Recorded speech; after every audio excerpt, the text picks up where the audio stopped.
সুপ্রিয় উচ্চ মাধ্যমিক শিক্ষার্থী বন্ধুরা, আজকের এই ভিডিওতে আমরা উচ্চ মাধ্যমিক 2023 বাংলা বিষয়ের একটি নমুনা প্রশ্নপত্র নিয়ে উত্তর সহ আলোচনা করছি। এই প্রশ্নপত্রটিতে বলা প্রতিটি বড় প্রশ্ন, ছোট প্রশ্ন সব কিন্তু তোমাদের জন্য অত্যন্ত গুরুত্বপূর্ণ। তাই তোমরা যারা উচ্চ মাধ্যমিকের বাংলা পরীক্ষায় অনেক ভালো রেজাল্ট করতে চাও, অবশ্যই নিজেদের স্বার্থে ভিডিওটি শেষ পর্যন্ত দেখবে। এবং ভিডিওটি যেহেতু উত্তর সহ আলোচনা করা হচ্ছে, তাই তোমাদের সময় নষ্ট হচ্ছে না, এর সাথে প্র্যাকটিসও হয়ে যাবে। দেখো, অনস্ক্রিন তোমরা দেখতে পাচ্ছ তোমাদের এই রকম ফরম্যাটে কিন্তু পরীক্ষায় আসবে, অর্থাৎ 18টি তোমাদের এমসিকিউ আসবে। তো তোমরা কোন কোন এমসিকিউগুলো পারছো, কটা পারছো সেটা আমাদেরকে কমেন্ট করে জানাবে। প্রথমে তোমরা দেখে নাও, অফিস যাবার পথে মৃত্যুঞ্জয় প্রথম কি দেখলো? অফিস যাবার পথে মৃত্যুঞ্জয় প্রথম দেখলো, উত্তর হবে অনাহারে মৃত্যু। এটা কি পেরেছো? দ্বিতীয়, করিম ফরাজি একদা ছিল। করিম ফরাজি কে ছিল? উত্তর হবে করিম ফরাজি ছিল পেশাদার লাঠিয়াল। পরের প্রশ্ন, চোখ তো সবুজ চাই, দেহ কি চাই? উত্তর হবে দেহ চাই সবুজ বাগান। পরের প্রশ্ন, ধোঁয়ার বঙ্কিম নিঃশ্বাস ঘুরে ফিরে ঘরে আসে। উত্তর হবে শীতল দুঃস্বপ্নের মতো। পরের প্রশ্ন, রজনীকান্ত বাবুর মতে অভিনেতা স্টেজ থেকে নামলে কি হয়? উত্তর হচ্ছে অস্পৃশ্য ভাঁড়। পরের প্রশ্ন অথবা দেয়া থাকবে, নানা রঙের দিন নাটকের শেষ দিকে রজনীকান্ত কোন ইংরেজি নাটকের সংলাপ উচ্চারণ করেছেন? উত্তর হবে ম্যাকবেথ। তাহলে এখানে তোমাদেরকে একটা জেনে রাখা প্রয়োজন, নানা রঙের দিন নাটকের শেষ দিকে রজনীকান্ত ইংরেজি নাটকের সংলাপ শেষ দিকে সেটা হবে তোমার ম্যাকবেথ। রজনীকান্ত নাটকের শেষ দিকে 3টে ইংরেজি নাটকের সংলাপ বলেছিলেন, সেগুলো হলো প্রথমটি ওথেলো, তারপর ম্যাকবেথ এবং সব শেষে রিচার্ড দি থার্ড নাটকের সংলাপ বলেছিলেন। পরের প্রশ্ন দেখো, 6 দাগ প্রশ্ন, আর্মাডা ডুবে গেলে কে কেঁদেছিলেন? উত্তর হবে ফিলিপ।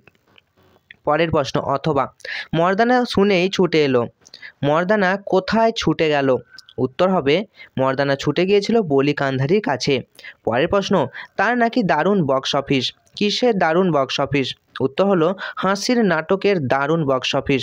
পরের প্রশ্ন, রাজনীতি বড় কূট কথাটি বলেছিলেন কে বলেছিলেন? রাজনীতি বড় কূট এই কথাটি বলেছিলেন রজনী, অর্থাৎ রজনীকান্ত চট্টোপাধ্যায়। পরের প্রশ্ন দেখো, টপ্পা গান বাংলায় জনপ্রিয় করেছিলেন কে? উত্তর হবে রামনিধি গুপ্ত। পরের প্রশ্ন, ভারত তথ্যচিত্রে প্রথম তথ্যচিত্রকার কে ছিলেন? উত্তর হবে হীরালাল সেন। ভারত তথ্যচিত্রে প্রথম তথ্যচিত্রকার। পরের প্রশ্ন, একই পদ পাশাপাশি দুবার বসার প্রক্রিয়াকে কি বলে? উত্তর হবে পদদ্বৈত। নিখিল জীবনটা কিভাবে কাটাতে চায়? উত্তর হবে নিখিল জীবনটা বই পড়ে ও একটি চিন্তা জগৎ গড়ে কাটাতে চায়। পরের প্রশ্ন, বাঁশিনী মনিব বাড়ির বুড়োকর্তার বয়স কত হয়েছিল? উত্তর, বাঁশিনী মনিব বাড়ির বুড়োকর্তার বয়স হয়েছিল 82 বছর। পরের প্রশ্ন, সূর্যের আলোয় তার রং কুসুমের মতো নেই আর কিসের রং? উত্তর হবে সূর্যের আলোর রং দেশওয়ালিদের জ্বালানো আগুনের রঙের কথাই বলা হয়েছে। পরের প্রশ্ন, যা পারি কেবল সেই কবিতায় জাগে, কবিতায় কবির কি জাগে? উত্তর হবে কবির বিবেক জাগে। পরের প্রশ্ন, আমাদের মনে হয় এর নাম হওয়া উচিত, এর নাম কি হওয়া উচিত? উত্তর হবে এর নাম হওয়া উচিত অভাব নাটক। পরে অথবা, ঠিক আছে ফেলে দিন না, আবার দেব। কি ফেলে দিতে বলা হয়েছে? উত্তর হবে সিগারেট। পরের প্রশ্ন, আমিও তো মোল্লার সঙ্গে একই বাসে আজ শহরে গিয়েছিলাম। কে শহরে গিয়েছিল? উত্তর হবে ভট্টাচার্য মশাই। পরের প্রশ্ন, অস্বচ্ছ জল রঙের আঁকা ছবিকে কি বলা হয়? উত্তর হবে অস্বচ্ছ জল রঙের আঁকা ছবিকে বলা হয় গুয়াশ। পরের প্রশ্ন, বাংলা বাক্যের পদ সংস্থানের স্বাভাবিক ক্রমের নিয়ম কি? উত্তর হবে বাংলা বাক্য কর্তা, ক্রিয়া, তারপর কর্ম, এইভাবে কিন্তু বাংলা বাক্য গঠিত হয়, অর্থাৎ কর্তা, কর্ম, ক্রিয়া এবং তারপর কর্ম। পরের প্রশ্ন, 2 দাগের প্রশ্ন দেখো, এখানেও তোমাদের 2 গুণিত 12 অর্থাৎ 1 গুণিত 12 অর্থাৎ এখানেও তোমাদের 12 নাম্বার কিন্তু তোমরা পেয়ে যাচ্ছ। তো ভিডিও পরবর্তী অংশে যাওয়ার আগে তোমাদেরকে জানিয়ে রাখি, ভিডিওটিতে একটি লাইক করে দিও এবং বন্ধুদেরকে এই ভিডিওটি প্রচুর পরিমাণে শেয়ার করে দিও। এছাড়াও আমরা আগেই আরও 2টি নমুনা প্রশ্নপত্র উত্তর সহ আলোচনা করেছি, সেই ভিডিওর লিঙ্ক কমেন্ট বক্সে তোমরা পেয়ে যাবে, সেগুলোও তোমরা প্র্যাকটিস করে যাও। তো চলো, 2 দাগের 1 দেখো, 1 দাগ প্রশ্ন, খণ্ডধ্বনির অপর নাম কি? উত্তর হবে খণ্ডধ্বনির অপর নাম বিভাজ্য ধ্বনি। মুন্ডমাল শব্দ কাকে বলে? দেখো, দুই বা ততোধিক বা তার বেশি শব্দের অদ্যাক্ষর নিয়ে যে শব্দ গঠিত হয় তাকে মুন্ডমাল শব্দ বলে। যেমন নিউজ। পরের প্রশ্ন দেখো, মুন্ডমাল শব্দ আরও বলতে পারবো, যেমন news, VIP, very important person ইত্যাদি। একভাষিক ও দ্বিভাষিক অভিধান কাকে বলে? দেখে নাও, একভাষিক অভিধান আর দ্বিভাষিক, না যে অভিধানে একটি ভাষার শব্দকে সেই ভাষাতেই ব্যাখ্যা করা হয় তাকে বলে একভাষিক অভিধান, আর যে অভিধানে একটি ভাষার শব্দকে অন্য ভাষায় ব্যাখ্যা করা হয় তাকে বলে দ্বিভাষিক অভিধান। ওকে, পরের প্রশ্ন দেখো, 4 প্রশ্ন, যখন সমুদ্র তাকে খেলো, সমুদ্র কি খেয়েছিল? উত্তর হবে সমুদ্র উপকথার আটলান্টিস নগরীকে খেয়েছিল। অথবা মার সঙ্গে তর্ক শুরু করি, কোন বিষয় নিয়ে মার সঙ্গে তর্ক শুরু করেন লেখক? উত্তর হবে প্রচলিত কাহিনী অনুসারে গুরু নানক গড়িয়ে পড়া একটি বিশালাকার পাথরের চাঙর হাত দিয়ে থামিয়ে দিয়েছিলেন। অলৌকিক গল্পে গল্পকথক এই বিষয়ে তার মায়ের সঙ্গে তর্ক শুরু করেছিল। পরের প্রশ্ন, বিশ্বভারতী কি পারমিশন দেবে? কিসের পারমিশন? উত্তর হবে বক্স অফিসের স্বার্থে রবীন্দ্রনাথের উদ্ভট প্রয়োগের পারমিশনের কোথায় বলা হয়েছে? রবীন্দ্রসঙ্গীতের। ওকে, সেই রবীন্দ্রসঙ্গীতে মালতী লতা দোলে গানটি কিঞ্চিত ন্যাকামির ভঙ্গিতে গাওয়া হয়েছিল, সেই গানের কথাই এখানে পারমিশনের কথা বলা হয়েছে, সেই গানের পারমিশনের কথা। ওকে, অথবা দেখো, খুব খারাপ হচ্ছে না, কি বলো, কি খারাপ হচ্ছে না? উত্তর, রজনীকান্ত কালীনাথের সামনে রিজিয়া নাটক থেকে বক্তিয়ারের সংলাপ বলেন, এখানে রজনীকান্তের সেই অভিনয়ের কথাই বলা হয়েছে। পরের প্রশ্ন, 6 প্রশ্ন, এই পরে বুকে ভরসা এলো, কি পরে বুকে ভরসা এলো? উত্তর, রুশ দেশীয় বিখ্যাত চিত্র পরিচালক আইজেনস্টাইন জাপানের কাবুকি থিয়েটার প্রশংসা করে অনেক কথা লিখেছিলেন, সেই লেখা পড়েই নাট্যকার শম্ভু মিত্রের বুকে ভরসা এলো। পরের প্রশ্ন, অথবা দেখো, সেই রাত্রেই জীবনে প্রথম মোক্ষম বুঝলাম, বক্তা কি বুঝেছিলেন? উত্তর, সেই রাত্রেই বক্তা অর্থাৎ রজনীকান্ত চট্টোপাধ্যায় বুঝেছিলেন যে যারা বলে নাট্য অভিনয় একটি পবিত্র শিল্প তারা সব গাধা, তারা সব মিথ্যা কথা বলে। পরের প্রশ্ন, 7 প্রশ্ন, বহুদিন জঙ্গলে যায়নি, জঙ্গলে না যাওয়ার ফলে কি হয়েছিল? উত্তর, কবি শক্তি চট্টোপাধ্যায় আক্ষেপ করে বলেছেন যে তিনি বহুদিন জঙ্গলে যাননি এবং তার ফলে তিনি প্রকৃতির নিবিড় সান্নিধ্য থেকে বিচ্ছিন্ন হয়ে বহুদিন শহরেই রয়েছেন। 8 প্রশ্ন, অলস সূর্য দেয় এঁকে, অলস সূর্য কি এঁকে দেয়? উত্তর, অস্তাচলগামী অলস সূর্য সন্ধ্যার জলস্রোতে গলিত সোনার মতো উজ্জ্বল আলোর স্তম্ভ এঁকে দেয়। 9 প্রশ্ন, তেমনই একটি তারা আকাশে জ্বলছে এখনও, তারাটিকে দেখে কবির কি কি মনে হয়েছে? দেখো, ত্রিকার কবিতায় ভোরের আকাশের তারাটিকে দেখে কবির মনে হয়েছে পাড়াগার কোনো বাসর ঘরের শব্দে গোধূলিমধির মেয়েটির মতো, কিংবা মিশরে এক মানবী তার বুকের থেকে যে মুক্তা কবির নীল মদের গ্লাসে রেখেছিল সেই মুক্তার মতো। পরের প্রশ্ন, 10 কঠিনেরে ভালোবাসিলাম, কঠিনকে ভালোবাসার কারণ কি? রূপনারায়ণের উত্তর হবে, দেখো, রূপনারায়ণের কুলে কবিতায় কবি সত্যকে কঠিন বলেছেন এবং সেই কারণেই কঠিনকে কবি ভালোবেসেছেন, কারণ সে কখনো বঞ্চনা করে না। পরের প্রশ্ন, বচসা বেড়ে গেল, বচসা বেড়ে যাওয়ার কারণ কি? দেখো, সৈয়দ মুজতবা সিরাজের ভারতবর্ষ গল্পে একজন অজ্ঞাত পরিচয় বুড়ি ধর্ম পরিচয় নিয়ে গ্রামবাসীদের মধ্যে বচসা শুরু হয়েছিল। পরের প্রশ্ন, 12 প্রশ্ন, এলে পরে নদীর পাড়ে সারবন্দি ছড়াতে হবে, কাদের এভাবে সাধ্য হবে? উত্তর, মহেশ্বতা দেবীর ভাত গল্পে উৎসবের গ্রামের যেসব মানুষ আকস্মিক জল ঝড়ে অপঘাতে মারা গিয়েছিল তাদের কথা এখানে বলা হয়েছে। এরপর চলে আসবো আমরা 5 প্রশ্নগুলো, এগুলো তোমরা বইয়ে দাগ নিয়ে নিতে পারো, অত্যন্ত গুরুত্বপূর্ণ। দেখে নাও, যা আর নেই, যা ঝড় জল মাতলার গর্ভে গেছে, তাই খুঁজে খুঁজে উৎসব পাগল হয়েছিল, দুর্যোগটি বর্ণনা দাও এবং দুর্যোগটি উৎসবকে কিভাবে প্রভাবিত করেছিল।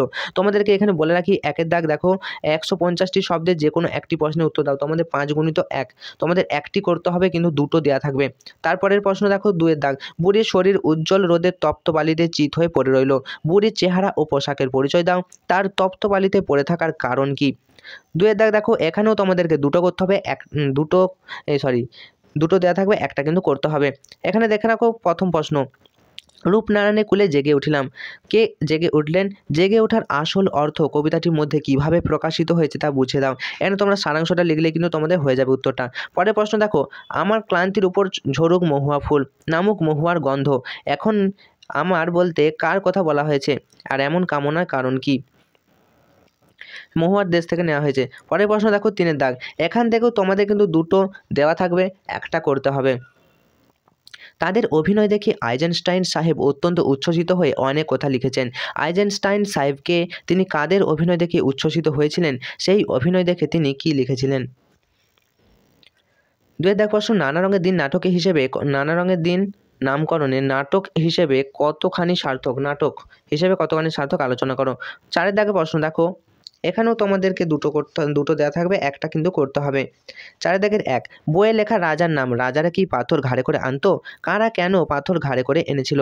পরের প্রশ্ন, চোখের জলটা তাদের জন্য, বক্তা কাদের জন্য চোখের জল উৎসর্গ করেছেন? যে ঘটনায় বক্তার চোখের জল এসেছিল সেই ঘটনাটি সংক্ষেপে লেখো। 5 দাগ, এখানেও তোমাদের দুটো থাকবে, একটা করতে হবে। আমার বাংলা থেকে দেখে নাও। হঠাৎ একদিন ক্ষেপে উঠল কলের কলকাতা। কলকাতা ক্ষেপে ওঠা বলতে কি বোঝানো হয়েছে? কলকাতা ক্ষেপে ওঠার ফলে কি হয়েছিল? পরের দ্বিতীয় প্রশ্ন, তাতে চোখ কপালে উঠল, এটা কিন্তু অত্যন্ত গুরুত্বপূর্ণ এবছরের জন্য। তার চোখ কপালে ওঠার কারণ কি? বা এখানে চেংমানের তার চোখ কপালে উঠলো, এখানে তার চোখ কপালে ওঠার কারণ কি? ঘুরিয়ে ফিরে কিন্তু প্রশ্নটা আসে।